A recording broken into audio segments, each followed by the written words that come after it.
जवळपास 370 वर्षांची परंपरा असलेली भेंडवळची घटमांडणी अक्षय्य तृतीयेच्या मुहूर्तावरती संपन्न झाली आहे। या घटमांडणीमधून निघणारे निष्कर्ष थोड्याच वेळामध्ये जाहीर करण्यात येतील।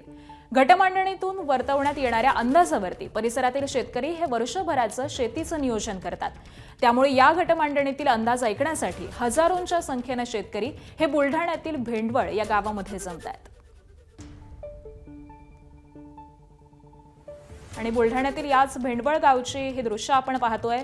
असंख्य शेतकरी या ठिकाणी जमा झालेले आहेत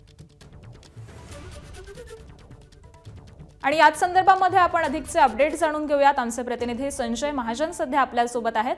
संजय, काय नेमकी ही सगळी परंपरा आहे? असंख्य शेतकरी जमलेले आहेत।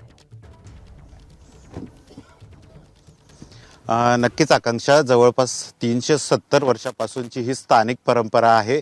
तत्कालीन म्हणजे त्या काळात चंद्रभान महाराजांनी ही परंपरा सुरू केली होती आणि ते वातावरणातील बदलावर आधारित ही भविष्यवाणी सांगत होते। सध्या मी आता भेंडवळ या गावात आहे आणि सध्या जर का आपण बघितलं तरी ही भेंडवळची जी काही घटमांडणी आहे ही काल अक्षय तृतीयेच्या मुहूर्तावर करण्यात आली होती आणि त्याचे निष्कर्ष जे आहे ते आता निरीक्षण करून थोड्याच वेळात या ठिकाणी जाहीर करण्यात येतील। खरं तर पिकांचे काही निष्कर्ष या ठिकाणी त्यांनी जाहीर केलेले आहे।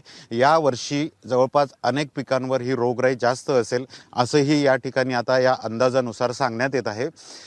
थोड्याच वेळात देशाची संरक्षण स्थिती, राजकीय स्थिती याबद्दल माहिती देण्यात येईल। आपण जर का बघितलं तर मोठ्या प्रमाणात शेतकरी हे खानदेश, मराठवाडा आणि शेजारील मध्य प्रदेशातून सुद्धा शेतकरी, हजारो शेतकरी या ठिकाणी भेंडवळ गावात सध्या आलेले आहेत। सुमारे 370 वर्षापूर्वी चंद्रभान महाराजांनी ही परंपरा सुरू केली आणि त्यांचे वंशज आता सध्या ही परंपरा जपून आहेत। दरवर्षी अक्षय तृतीयेला ही भेंडवळची घटमांडणी स्थापित होते आणि त्यानंतर त्याचं निरीक्षण दुसऱ्या दिवशी सकाळी केलं जातं। आता सध्याही हे निरीक्षण सुरू आहे। आपण दृश्यात बघू शकतो, एक खड्ड्यात हा घट मांडलेला असतो आणि या घटात पाणी टाकलेलं असतं, त्यावर विविध प्रकारचे खाद्यपदार्थही ठेवले जातात आणि त्यानंतर दुसऱ्या दिवशी सकाळी सूर्योदयावेळी आता हे निरीक्षण सुरू आहे आणि या निरीक्षणावरून वर्षभराचे जे काय अंदाज असतात, पीक पाणी, पाऊस पाणी 4 महिन्यात म्हणजे पूर्ण पावसाळ्यात प्रत्येक महिन्यात कसा पाऊस पडेल, देशाची राजकीय स्थिती काय असेल, संरक्षण स्थिती काय असेल याबद्दल हे अंदाज वर्तवले जातात आणि हे ऐकण्यासाठी परिसरासह शेजारील खानदेश, मध्य प्रदेश आणि मराठवाड्यातनं सुद्धा शेतकरी या ठिकाणी येतात। मोठ्या प्रमाणावर आजही हे शेतकरी आलेले आहेत आणि वर्षभराचं नियोजन हे शेतकरी या अंदाजानुसार करत असतात। जवळपास हजारो शेतकरी या ठिकाणी आहेत आणि आपण जर का बघितलं तर या भेंडवळच्या घटमांडणीला जरी शास्त्रीय आधार जरी नसला तरी मात्र नैसर्गिक आधार हे शेतकरी समजून वर्षभराचं नियोजन या ठिकाणी करत असतात। आकांक्षा, अगदी त्यामुळे जवळपास 370 वर्षांची परंपरा असणारी ही सगळी परंपरा आहे, भेंडवळची परंपरा आहे आणि या गावामध्ये असंख्य शेतकरी हे आता एकत्र जमलेले आहेत। अगदी काहीच वेळामध्ये हे निष्कर्ष काढले जातील।